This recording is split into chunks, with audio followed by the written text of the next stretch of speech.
this is, first of all, good afternoon, everyone. There are seats down in the front, so if people are looking to sit down, please come join us in the front.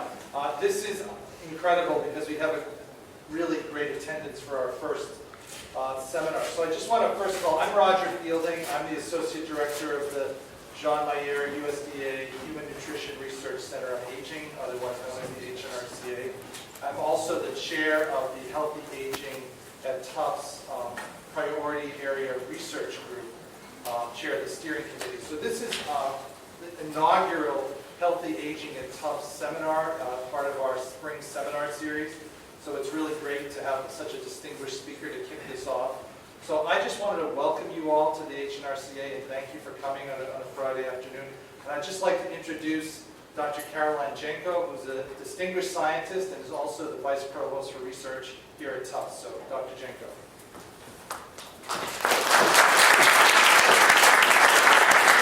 Thank you, Roger. It's really wonderful to see this auditorium packed. So I just wanted to make a couple introductory remarks regarding Tufts support for this initiative.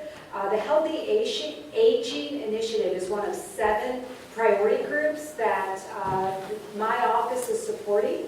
It was identified as one of our unique strengths here at Tufts, and let me tell you why.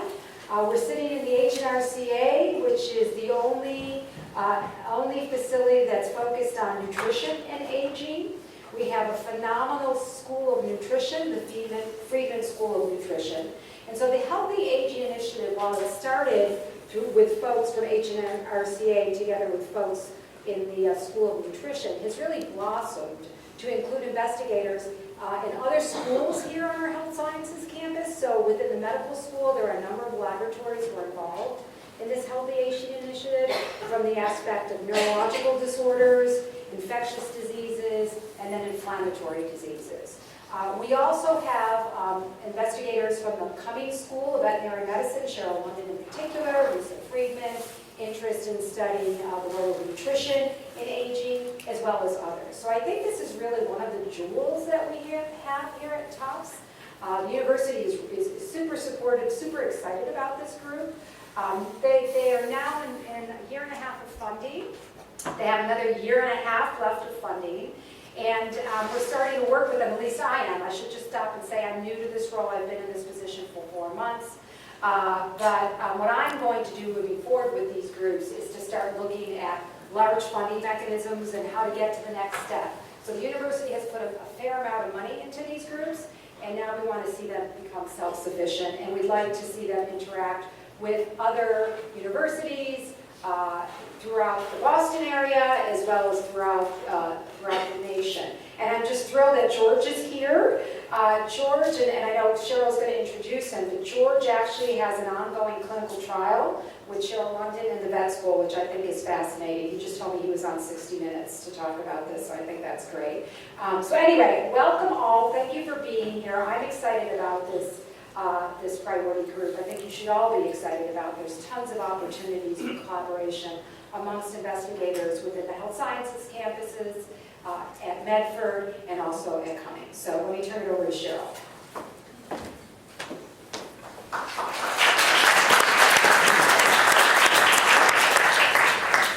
It's my great honor to introduce our seminar speaker today, Dr. George Church, a truly visionary scientist whose work spans genomics, molecular biology, engineering, and chemistry.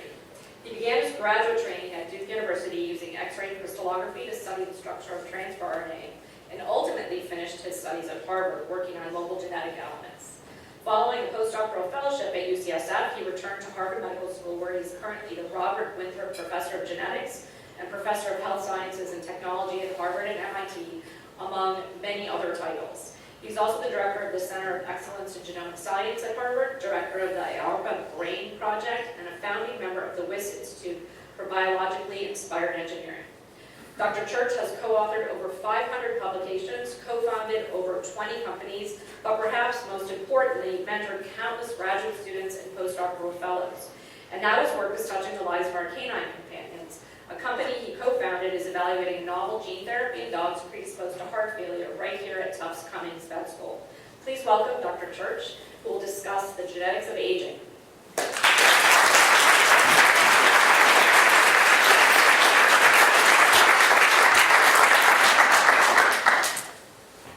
Thank you very much. Can everybody hear me? Okay. So you've had plenty of time to take a look at my conflict of interest slide here. So that the URL gives you the full story.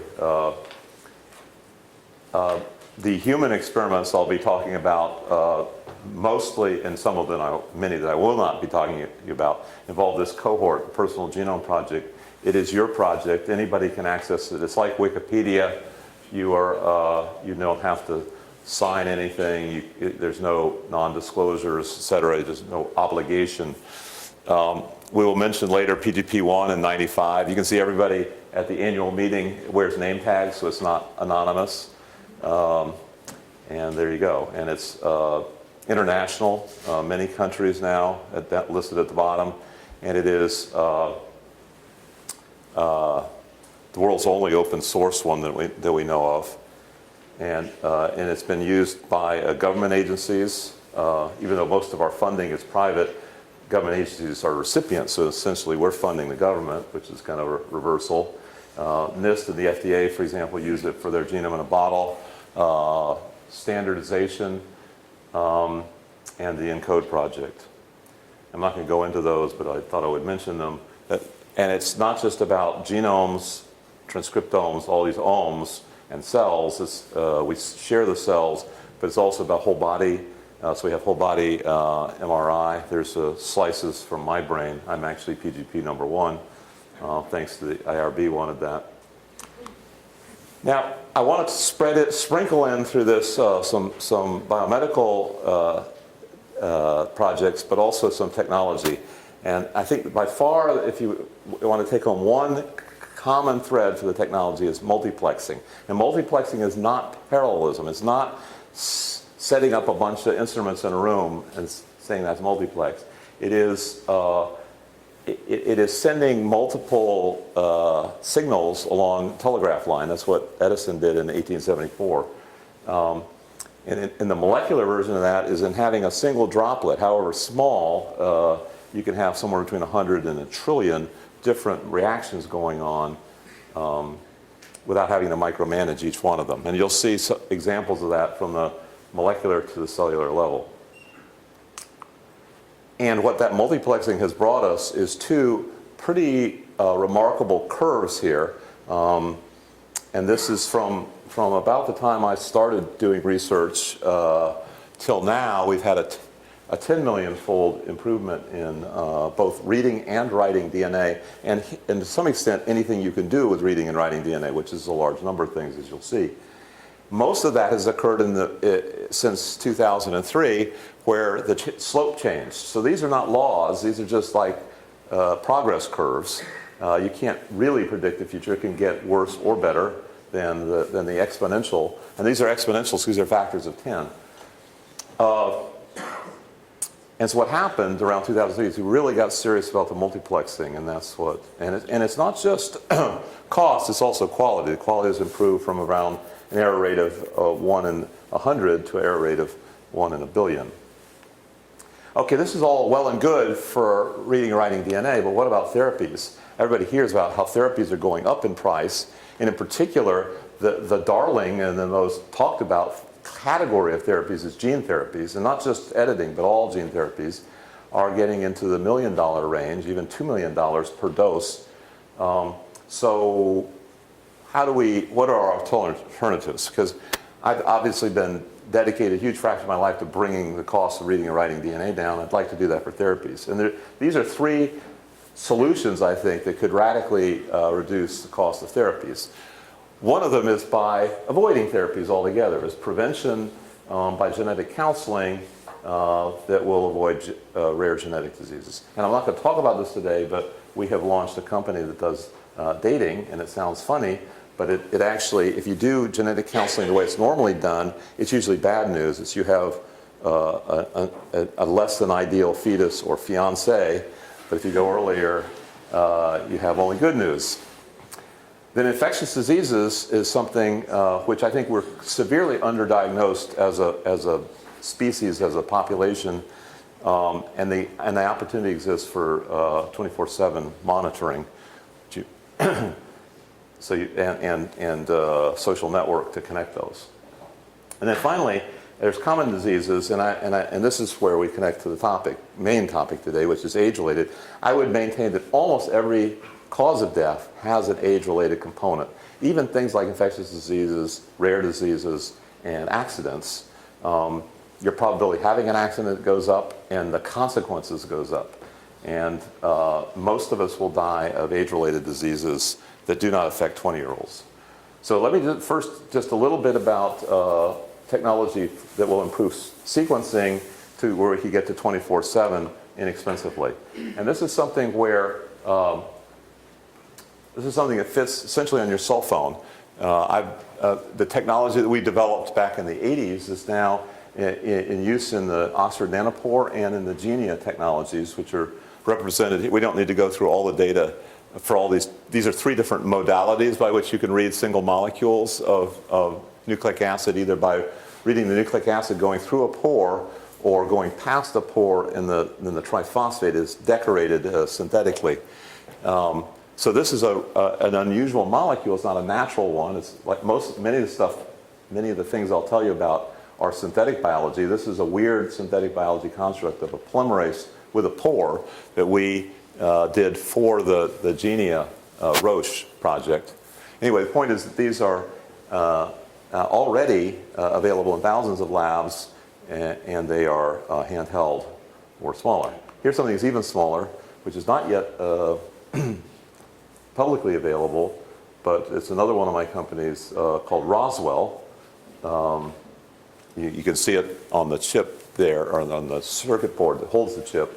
That chip is, the circuit board is on the order of a coin, a quarter, and the chip will hold someday soon 100 million sequencing devices. Sequencing devices that used to be the size of a refrigerator, now you can put 100 million of them on a chip. And this is disposable and reusable. So, and what it is a molecular transistor. So that little transistor circuit up at the top, we have a source and a drain and a gate. The gate is a molecule, in this case DNA polymerase. It's not a nanopore, but it has some of the similarities. Okay, so now let's talk about aging, and we'll start with nutrition, since that is a theme here. It's a host. And I have been involved in some nutrition companies. And my main point of this slide is that even though the FDA does not require that nutritional supplements or probiotics get pre-approval, you just need to disclose to them that you're making it available. It is a good idea, and relatively rarely done, that you do randomized clinical trials. I strongly urge it, and I require it if I'm going to be involved. And Fit Biomics and Elysium are doing exactly that. They're doing multiple clinical trials, as is happening with metformin. But there's been kind of this wishful thinking that we can do everything, or we can do a lot with the fountain of youth, where you change your eating and drinking habits. I think that's not sufficient. It's a great starting point, as well as exercise and so forth. The more powerful medicine, in fact, I would maybe even the most powerful medicine, is related to gene therapy, and I'm using the broadest term here, editing. So call it gene therapy editing. And there's 4 different categories here. There's adding nucleic acid, there's subtracting nucleic acid, there's precise editing, which can be much more precise than adding and subtracting. And then there's epigenetics, which technically doesn't change the Watson-Crick DNA sequence, but changes the function of it quite radically. And then these are some of the ways. The most classic one is transgenics. Cisgenics, you may not have heard that term. It means changing things within a species, often within a genome, without introducing anything foreign. And that sometimes gets you out of the GMO label. That's very convenient. And then we'll go through some of these other ones as we walk along. I want to start with the last one, which is epigenetic modifications, because we've used this to great extent to study some of the processes of development and aging. I'm cutting through a lot of preliminaries here to say that one of the things we wanted to do was to get epigenetic reprogramming of human stem cells, in this case, stem cells derived from PGP1, which again is me, to do this in a way that we could produce organoids, which are like organs, but we're limited to being very small organoids, less than half a millimeter, because you couldn't get enough flow to take away waste and bring in food and oxygen. They were limited by the lack of vasculature, the lack of capillaries, and that was odd because they self-assembled into very complex structures, such as this one here, which is a cerebral organoid, very much like the cerebral cortex with all the layers, but it was missing vasculature. So we now have vascularized cerebral organoids and many other tissues as well. And you can see this in red here is the staining of the V cadherin, which is very characteristic of the endothelial cells. And we did this with transcription factors that I'll show you in the next slide, including alternative splice forms for the endothelial cells. And this is a EM cross-section of one of the, they don't just mix in with the neurons, which was hard to do before, but they make tubules, which are almost the perfect size for capillaries. Now this is and I should mention this is work of Mark Schuyler Scott and Jennifer Lewis's lab in collaboration with us. And this is Alex and Peristu Kozlak, who did this as postdoctoral graduate students and postdoctoral fellows, and then started this company, GC Therapeutics. But the key thing is here is for the first time we got together all of the human genes in expression vectors that might be transcription factors, either are known transcription factors or look like they could be. We wanted to be comprehensive because we screened through the entire library for certain epigenetic effects. And now we have over 1,700 of them. They will be made available in Agene as soon as the referees let us publish this thing. And they are expressed in a variety of different vectors. They're in a format where you can just pop them into any vector you want. So we have AAV, lentivirus, and our favorite is piggyback. This is because you get higher doses, gene doses, and higher efficiency. So I'll show you some examples of this right now. So here are two different cell types co-developing at the same time in a shared media. So a lot of the protocols have, the media will be determining the differentiation, and that's problematic when you want to have two different outcomes in the same media, or sometimes 5 to 10 different cell types. So here's an example of stem cells, iPSCs, differentiating into neurons with axon indicated by the A, and myelin produced by the oligodendrocytes. So the neurons and the oligodendrocytes are co-differentiating, and then the oligodendrocyte wraps the axons about exactly the right number of times as occurs in vivo in the part of your brain, the white matter in your spinal column, where you need to transmit over long distances at very high rates. So that's what the myelin does, and it is defective in demyelinating diseases. And we can test these things not only in vitro, as we've done here. We have even very long fluidics devices, but we can also transplant them into animals. So we have these human combinations of neurons, oligodendrocytes, and endothelial cells, and sometimes more, which we can transplant into mice that have genetic diseases that mimic various demyelinating diseases. And here's an example of some of these functional animal tests where you can give them a score of how they perform in a beaker, and you can show that the injection of the oligodendrocyte precursor cells causes a return to almost normal behavior relative to the control.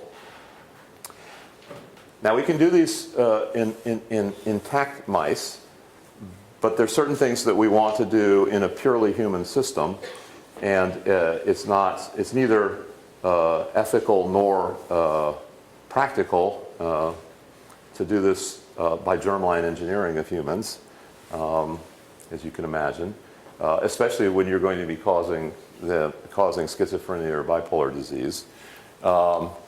And it takes a long time, so it's impractical in many counts. But what we found is that, and by this I mean Bruce Yankner is my collaborator on 2 different grants, and it's been a wonderful collaboration because he really pushes the envelope on the clinical side, and we push the envelope on the transcription factor and organoid side.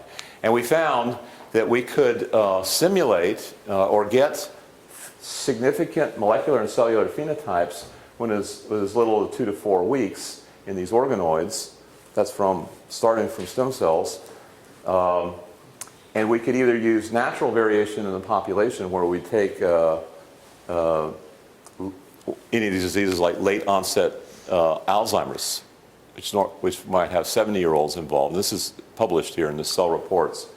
We could either take the late onset Alzheimer's cells or age-matched controls, or we can do specific genetic modifications, as you'll see in just a moment.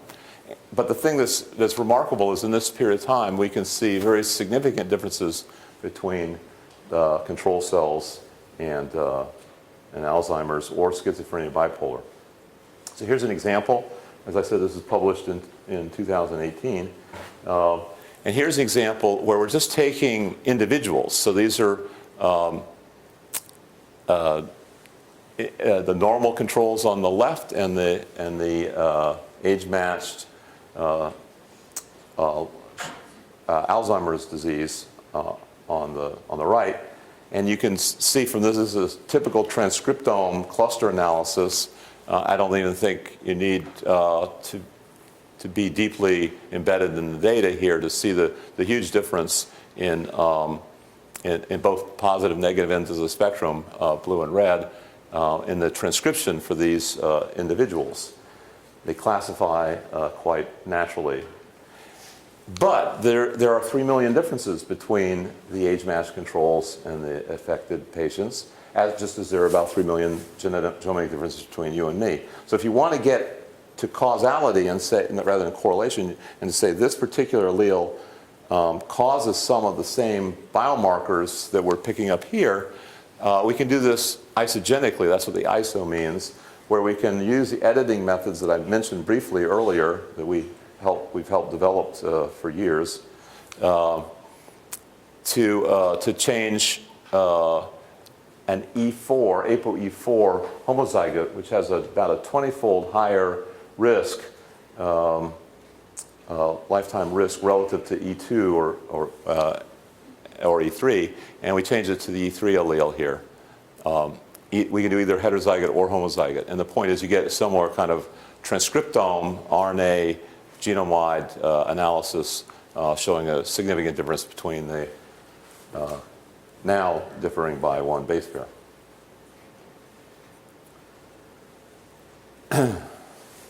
So that's analytic. That's how we can get at causality using editing methods. How can we use editing methods to cure diseases? And I'm going to take a very quirky access to this attitude, which is that what are examples where we're doing multiple edits in order to get the clinical outcome we want? And my favorite one, both because it's impacting patients already, but it also involves the maximum number of edits that I know of in a clinical setting, is CAR T cells. Now I'm not giving a slide on CAR T cells. I'm simply saying that this is a powerful way of dealing mostly with leukocyte cancers, not solid tumors so much yet, but in particular B cell malignancies. And the star of the show is not editing. It is this chimeric antigen receptor. So it's like a T cell receptor. It's like a B cell receptor grafted onto a T cell. But in the background, you've got all these edits going on. And so here's 5 examples of 5. There are more than this that are some subsets of them are used. For example, you can knock out beta-2 microglobulin, which gets rid of some of the rejection that you normally see. And so this is the first time in the history of transplants that you can put in foreign human cells without having a perfect match between the donor and the recipient. Part of that is because this can be a transient, and part of this is because of knocking out the major histocompatibility, the PD-1 pathway, T cell receptor, and even you can even knock out a couple of genes that make the incoming cells resistant to chemotherapy you might be doing simultaneously. So here's a case for multiplex editing, and I'll make even stronger cases in just a moment for even larger numbers of genes. And this, I should note, even though I've been more involved in some of these technologies than others, I can evenly say that all three of the basic editing technologies have been used: zinc fingers, talons, and CRISPR. So here's a higher level of multiplexing. Here's 43 genes at once. And this is for engineering pigs so they can be used for transplants. And this is an old idea, not our idea. It goes back over 20 years. And most of the pioneers of this invited us when we came up with CRISPR to help out, because at the beginning it had been hoped that the really immediate rejection, sort of the hyper rejection that occurs in hours, was due to one or two sugars. But knocking out one or two genes was not even close to sufficient. We needed to knock out all the ones on this list. And so each lab had its own pet genes, and we've basically collected them all and a few of our own, and either knocked them out or knocked them in or provided humanized versions of them. And I'm not going to go through all of these, but I urge you, there's these two articles, plus there's a bioarchives one that I didn't list here that just came out a few days ago, where we really put it all together into one pig, which we call Pig 3.0. And I'm not just talking about pig cells, which is how we started, but in intact pigs we have herds of these both in China and in America. And these have now made it, thanks to Jim Markman at MGH and his team, they've made it into clinical trials with non-human primates, baboons, and cyno. And they've gotten up to 9-month survival. And we're working on kidney, liver, and heart. Now, to get to this point, there was, some of it was very easy. The very first experiment we did, we knocked out 62 genes at once, which were involved in the endogenous retroviruses. I should have pointed that out here. One of the things that was most off-putting to both the FDA and to us as technologists was having to knock out 62 or later as little as 25 endogenous retroviruses. Every pig in the world has these endogenous retroviruses, and they every cell produces viruses, and they infect human cells, and then the human cells will infect other cells. And this is a particularly bad idea in immune-compromised recipients of organs, because that could create a evolution for zoonotic diseases. Anyway, we knocked these out in cells, not in pigs, 62, and then later in pigs we found a strain with 25, and we made pigs. But even lowering the number of targets to 25, it still was extraordinarily toxic. That number of double-strand breaks is toxic, and even nicks, as you'll see in a moment. And so in order to deal with that toxicity, we sort of empirically established these two factors, the basic fibroblast growth factor and PTF-alpha, a p53 inhibitor.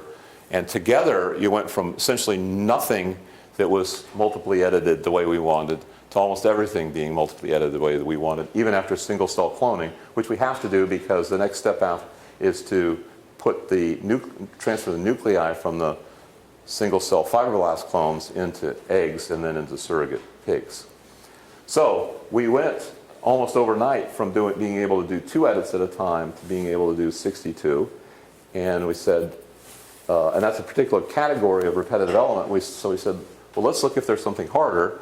You give a mouse a cookie, and we found plenty of repetitive elements that are harder than these pig endogenous retroviruses. And here's a list of some of the interesting elements that are either divergent repeats with like 7% divergence, or they are just categories of elements. There are many copies that are not really repetitive, like ultra-conserved elements. So we went next from ERVs to lines. These are long interspersed repeats, and they're virus-like, and they hop around, and they're not just annoying to sequencers.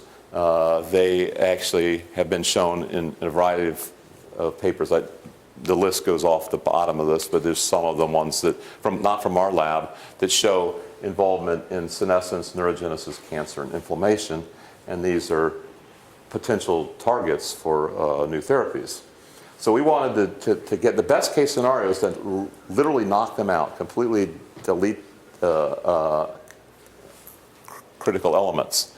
And so we did this with two kinds of editors that both our lab and David Liu's lab have been developing since before CRISPR, but these are mostly CRISPR-based now, that either edit C to Ts or A to Gs. And I'm not going to go through the mechanisms. The important thing is the application here to these line elements. All the tricks that we learned from the pigs we're using here on human cells.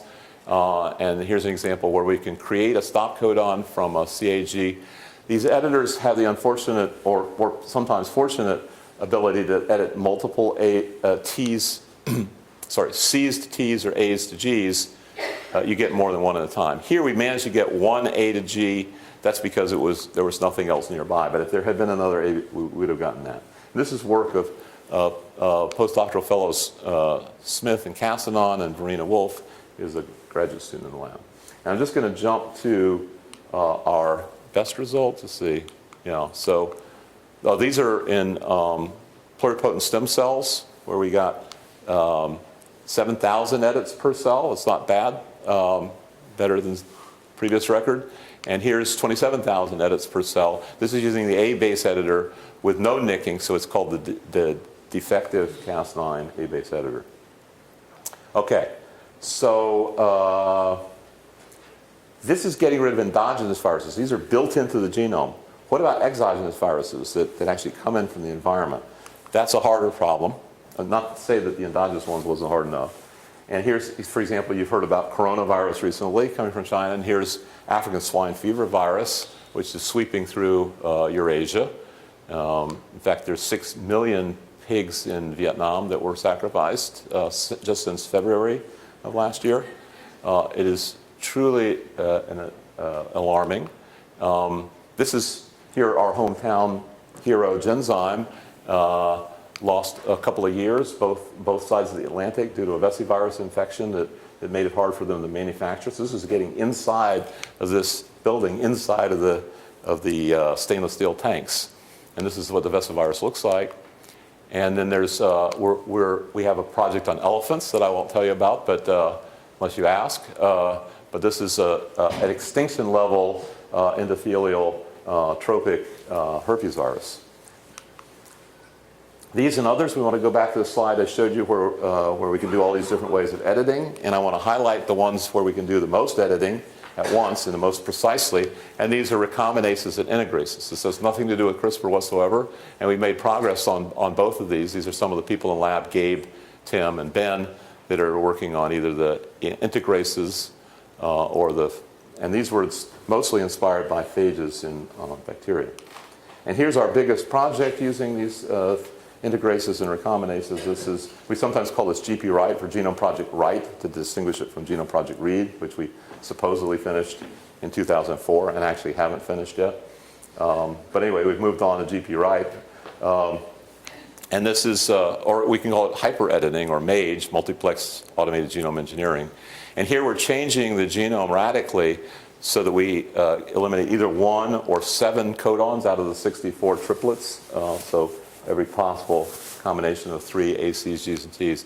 And the first one we did, we actually completely change the genome, 321 places. These are where they are on the map. It made 3 different phenotypes. So this is not just to change the genome just for fun. This is 3 different phenotypes. I think the most significant one is multivirus resistance. We think we can make any organism resistant to all viruses, including viruses you've never seen before, naturally occurring viruses, because they all have in common that they use the genetic code of the host. We can change the genetic code of the host so it doesn't hurt the host by using synonyms. So the triplets There's sometimes 3 triplets that code for the same thing, the same amino acid. 6 triplets, so you can move things around without hurting the host. But the virus is completely unable to adapt to that. And so these are some of the papers that paved the pathway on this. And I'll show you some data in just a moment on viruses. So this is actually work from one of the co-authors on some of those papers, Farron Isaacs, now has his own lab at Yale.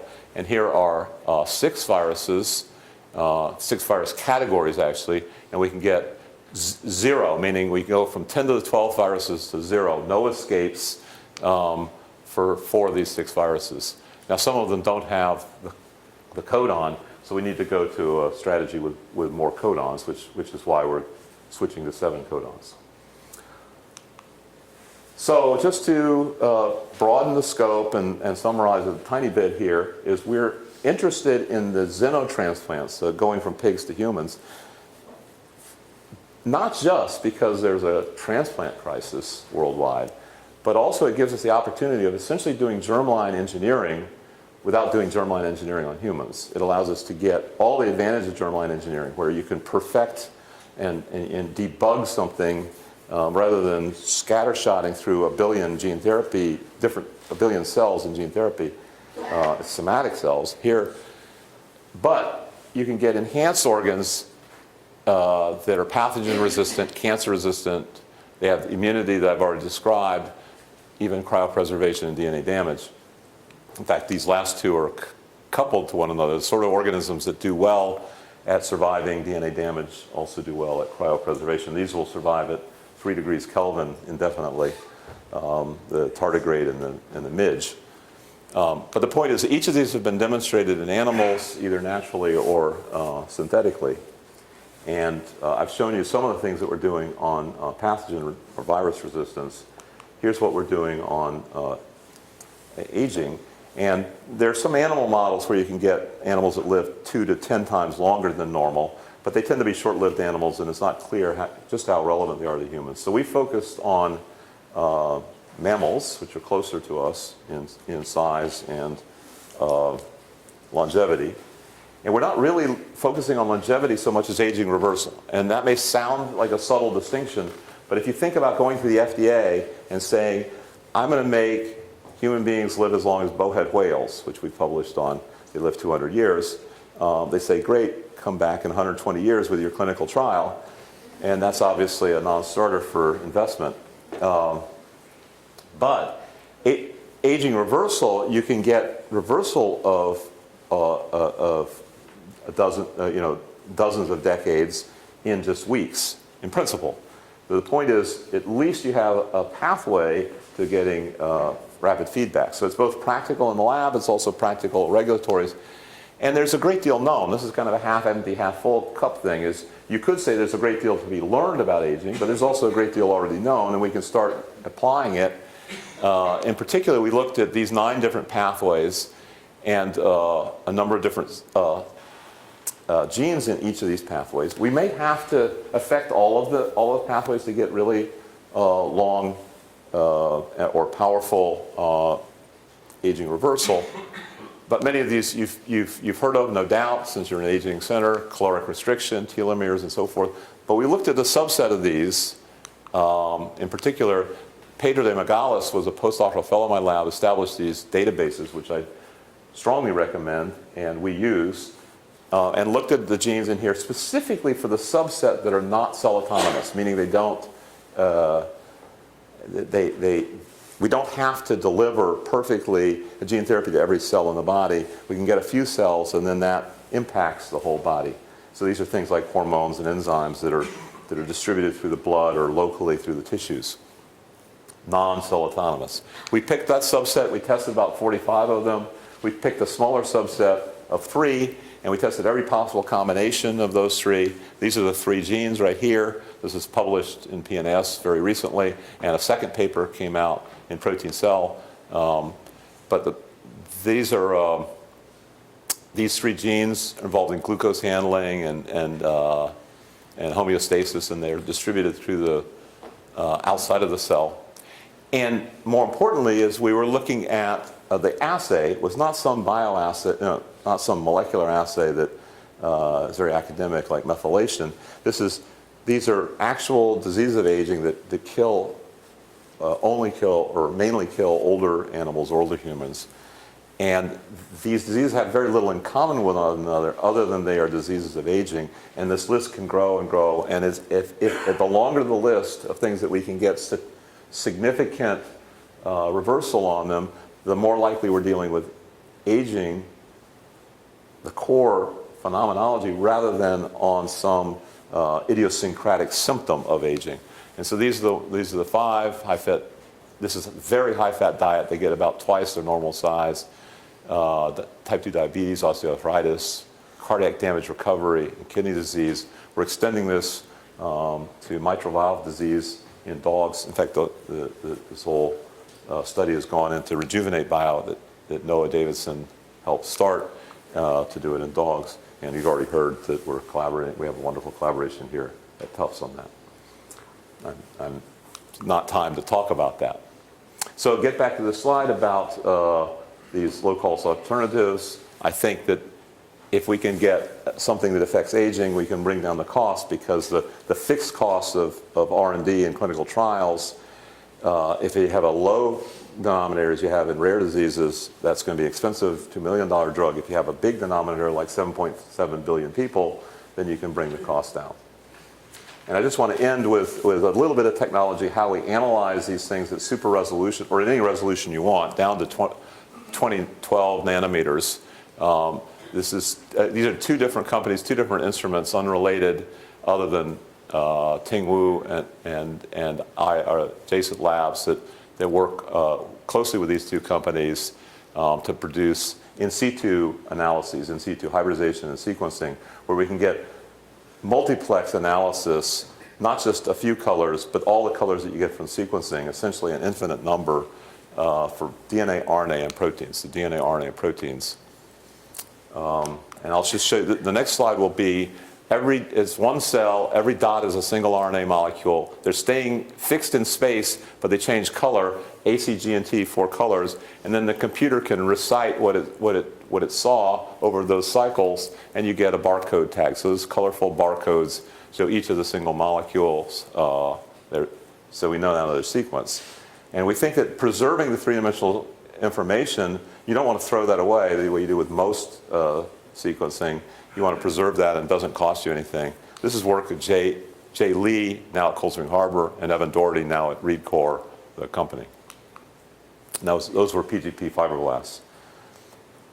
So that was RNA. I'll show you DNA and protein, and then we'll open it up for questions. This is from Ting Wu's lab. I mentioned she works with Brooker Vutara. These are some of her postdocs and collaborators. This, for DNA, we wanted to be able to tell the difference between the 2 homologs. That you have 2 chromosomes, 2 of each chromosome, except for sex chromosomes. And so to do this, we had to validate it. We used classical human genetics. In this case, we used a pedigree where 2 half siblings, they don't share a father. They have the same mother. And this is myself and my half sister, PGP1 in '95. And my mother had the foresight to have different fathers. And here is 2 chromosome 19s. These are in situ at roughly 20 nanometer resolution.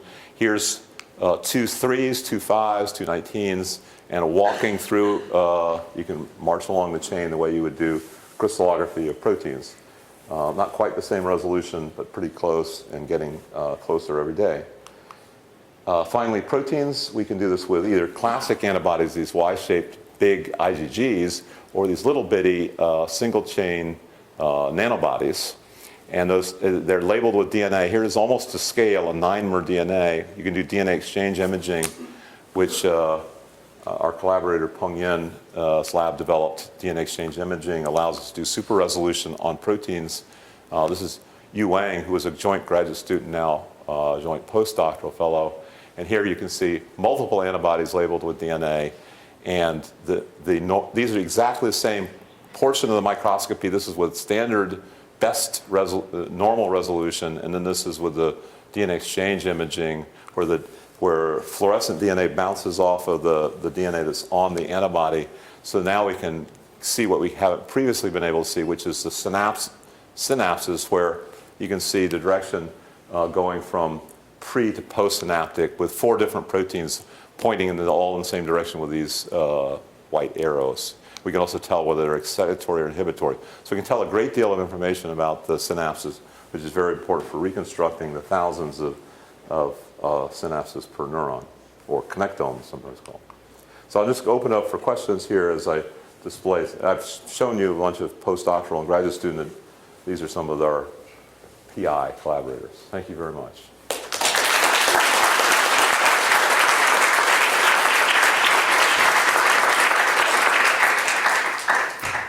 Questions? Yes? So early 80s, when I was covered biobanks, Daniel Grantham was developing this nanopore technology with UC Davis guys. Is your technology different from that technology? What's the difference?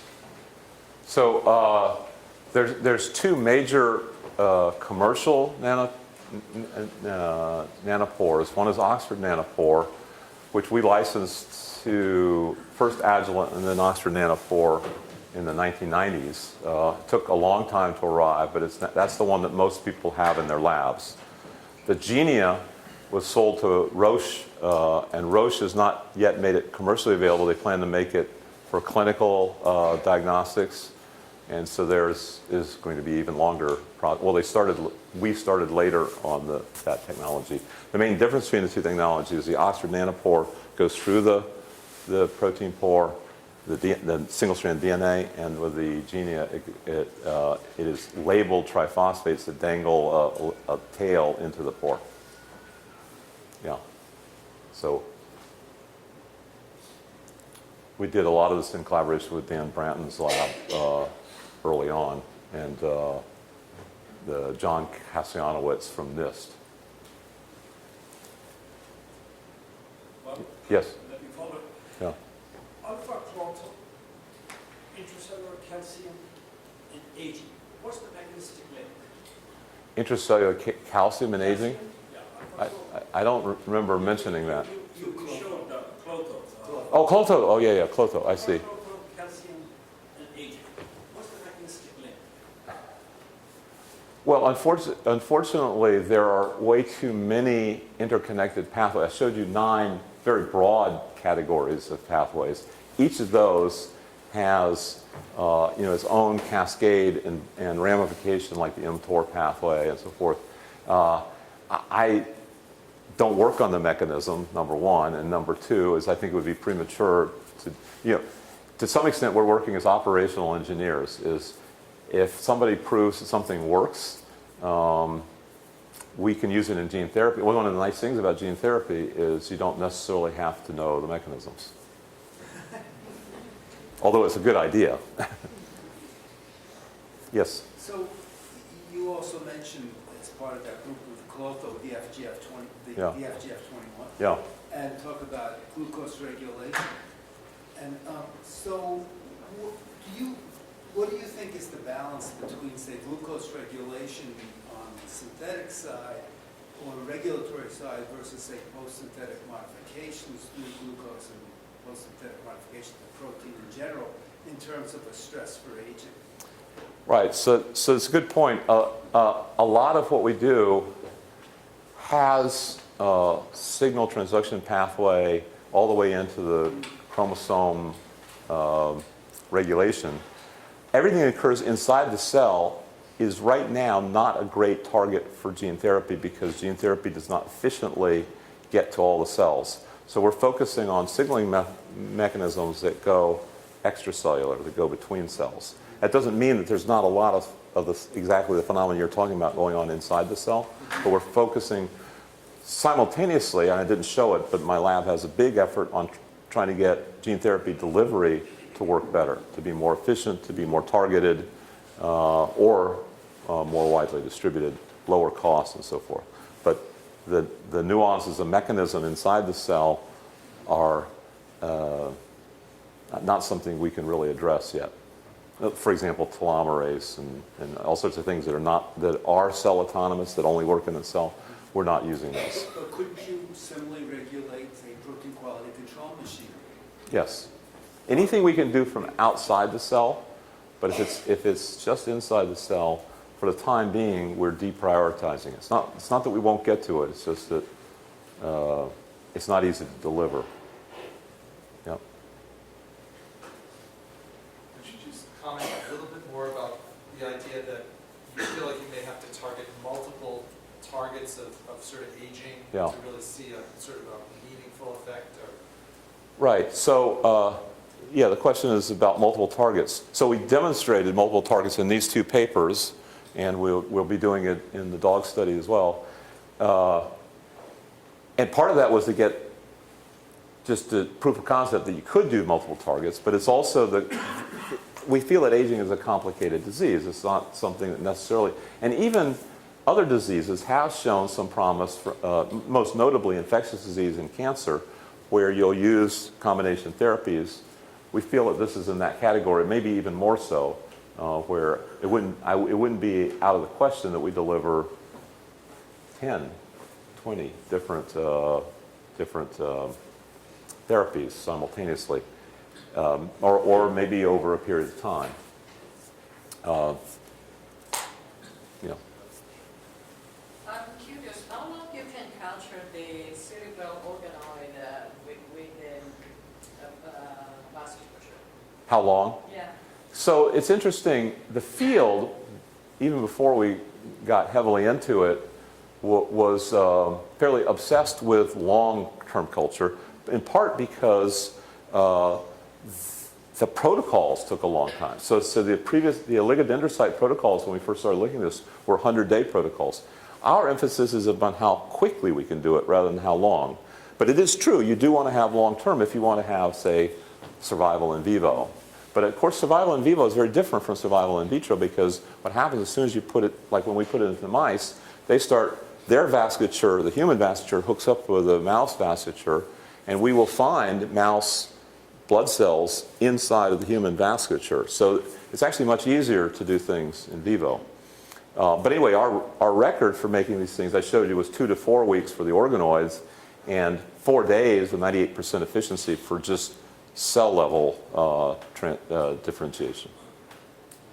But your question is, can the vasculature work well enough to keep it alive as if it were in an organism? And I don't think we've actually improved things. You get like 6 months plus, even without vasculature, and we just haven't shown any improvement in that yet. Part of it is because we're not terribly patient. Yeah. Was there another question? Okay. Well, thank you very much.